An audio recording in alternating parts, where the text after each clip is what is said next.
ലൂക്കോസിന്റെ സുവിശേഷത്തിൽ നിന്നൊരു വാക്യം വായിക്കുന്നു. 2-ാമത്തെ അധ്യായം അതിൻ്റെ 14-ാമത്തെ വാക്യം. Luke chapter 2:14. അത്യുന്നതങ്ങളിൽ ദൈവത്തിന് മഹത്വം, ഭൂമിയിൽ ദൈവപ്രസാദമുള്ള മനുഷ്യർക്ക് സമാധാനം എന്ന് പറഞ്ഞു. കർത്താവിൻ്റെ ജനന സമയത്ത് നടന്ന ഒരു സംഭവമാണ്. എന്നെ വളരെ ചിന്തിപ്പിച്ചത് ദൈവത്തിന് മഹത്വം എന്ന് പറഞ്ഞിട്ട് അടുത്ത് പറഞ്ഞ വാക്കാണ് ദൈവപ്രസാദമുള്ള മനുഷ്യൻ.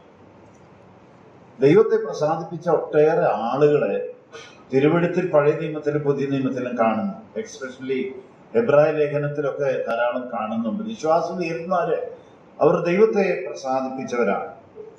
പൗലോസും ഒരിക്കൽ പറഞ്ഞു, എന്നിൽ പ്രസാദിച്ച ദൈവം, തിരഞ്ഞെടുത്ത ദൈവം, എന്നെ വിളിച്ച് വേർതിരിച്ച ദൈവം, എന്നെ തൻ്റെ വേലയിലാക്കിയ ദൈവം, ശുശ്രൂഷയിലാക്കിയ ദൈവം, ശുശ്രൂഷ തന്ന ദൈവം. ഇപ്പോൾ അവിടെ ഒരു പ്രസാദം നാം കാണുകയാണ്. എന്നാൽ ലോകത്തിലുള്ള സകല വിശുദ്ധന്മാരിലും ദൈവത്തിനൊരു പ്രത്യേക പ്രസാദം തോന്നി അവരെ ദൈവത്തിൻ്റെ മക്കളാക്കി തീർക്കുവാൻ, അവരെ തിരഞ്ഞെടുക്കുവാൻ, അവരുടെ പാപമെന്ന വലിയ പ്രശ്നത്തിന് പരിഹാരം ക്രൂശ് മരണത്തിലൂടെ സാധിപ്പിച്ചെടുക്കുവാൻ വലിയ വില കൊടുക്കേണ്ടി വന്നു.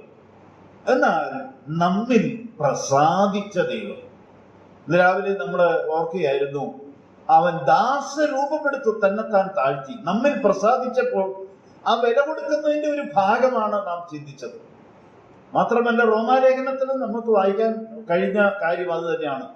ക്രിസ്തു തക്ക സമയത്ത് അഭക്തർക്ക് വേണ്ടി, പാപികൾക്ക് വേണ്ടി മരിക്കുന്ന കർത്താവ്. ഈ മേശ അതാണല്ലോ വിളിച്ചറിയിക്കുന്നത്. ഇവിടെ കർത്താവായ യേശുക്രിസ്തുവിന്റെ ജനന സമയത്ത് ഒട്ടേറെ സംഭവങ്ങൾ നടന്നു. മത്തായി സുവിശേഷത്തിൽ നമുക്കറിയാം, രാജകൊട്ടാരം ഇളകിയതായിട്ട് നാം കാണുകയാണ്. ഹേരോദാവ് ആകപ്പാടെ ഞെട്ടിപ്പോയി. ഞാൻ രാജാവായി ഭരിക്കുമ്പോൾ, ഇവിടെ ഈ രാജകുടുംബം ഉള്ളപ്പോൾ വേറൊരു രാജാവ് പിറന്നു വീഴുകയോ? ഇതെന്താണ് ഈ കേൾക്കുന്നത്? കൊട്ടാരത്തിൽ വലിയ ഇളക്കം ഉണ്ടായി. മാത്രമല്ല മത്തായി സുവിശേഷത്തിൽ നാം വായിക്കുന്നത്, റാമയിൽ വലിയൊരു ശബ്ദം കേൾക്കുകയാണ്, വലിയ നിലവിളി. അനേക കുഞ്ഞുങ്ങൾ മരിക്കേണ്ടി വരിക. 2 വയസ്സിന് താഴെയുള്ള കുഞ്ഞുങ്ങളെ കൊന്നൊടുക്കുവാൻ ഹേരോദാവ് ഓർഡർ കൊടുക്കുകയാണ്. അപ്പോൾ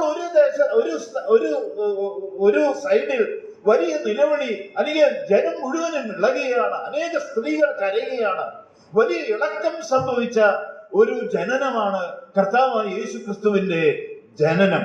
കൊട്ടാരം ഇളകുന്നു. ഇനി സ്വർഗത്തെ കുറിച്ച് പറഞ്ഞാൽ അവിടുന്ന് ദൂതന്മാരെ അയക്കുകയാണ് ദൈവം.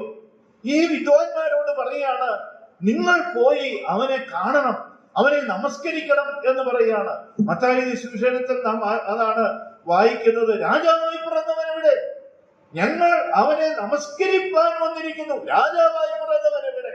വലിയ ചോദ്യമാണ്, വലിയ ഉത്തരമാണ്. രാജാവായി പിറന്നവൻ, ലോക ചരിത്രത്തിൽ രാജാവായി പിറന്ന ഏക വ്യക്തി കർത്താവായ യേശുക്രിസ്തുവാണ്.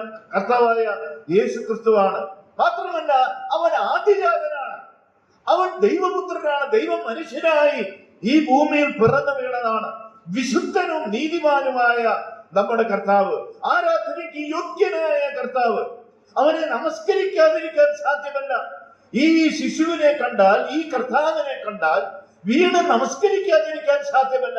അത്രമേൽ ഉന്നതനായ കർത്താവ്, സാക്ഷാൽ ദൈവമായ നമ്മുടെ കർത്താവ് മനുഷ്യനായി നമ്മിൽ പ്രസാദിച്ചപ്പോൾ, ഇവിടെ ഇരിക്കുന്ന ഓരോ സഹോദരിമാരിലും ഓരോ സഹോദരന്മാരിലും നമ്മിൽ പ്രസാദിച്ചപ്പോൾ നമ്മെ വിടുവിപ്പാൻ, നമ്മെ രക്ഷിപ്പാൻ, നമ്മെ ദൈവമക്കളാക്കി തീർക്കുവാൻ, ദൈവമുള്ളവരാക്കി തീർക്കുവാൻ, ഈ കർത്തൃമേശയിൽ പങ്കെടുക്കുവാൻ, അവനെ ഓർക്കുവാൻ, നമ്മുടെ കർത്താവിനെ ഓർക്കുവാൻ, കർത്താവിന്റെ മരണത്തെ പ്രസ്താവിക്കുവാൻ, കർത്താവ് വരുവോളം ഈ കൽപ്പന ആചരിപ്പാൻ തക്കവണ്ണം തിരഞ്ഞെടുക്കപ്പെട്ട രാജകീയ പുരോഹിത വർഗമാക്കി തീർത്ത ദൈവത്തിന്റെ കൃപ, ദൈവത്തിന്റെ മഹാ മനസ്സരിവ്, ദൈവത്തിന് നമ്മിൽ തോന്നിയ ആ വലിയ പ്രസാദം.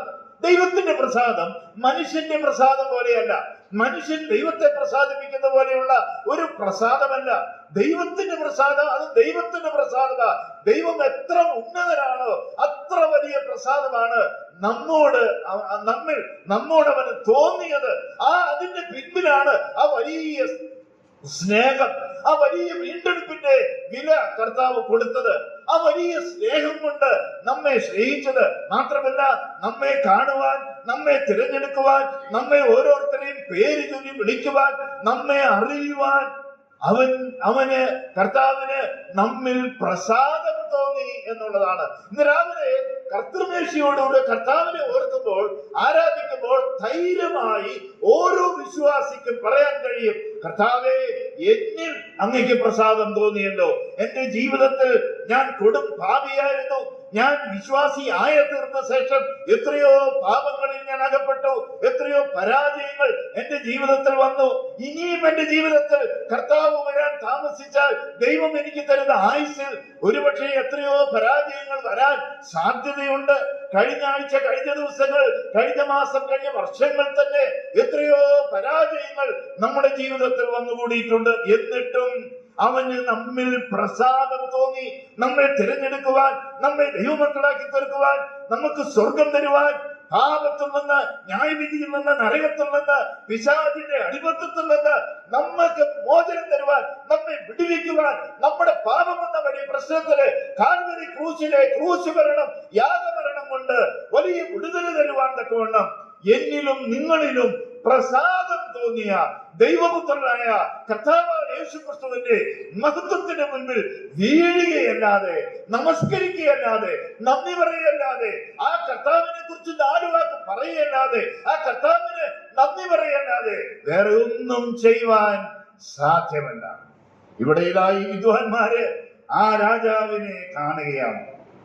ആ രാജാവിനെ കണ്ടപ്പോൾ ആ 11-ാമത്തെ വാക്യത്തിൽ വായിക്കുമ്പോൾ, ആ വീട്ടിൽ ചെന്നു ശിശുവിനെ അമ്മയായ മറിയോടുകൂടെ കണ്ടു.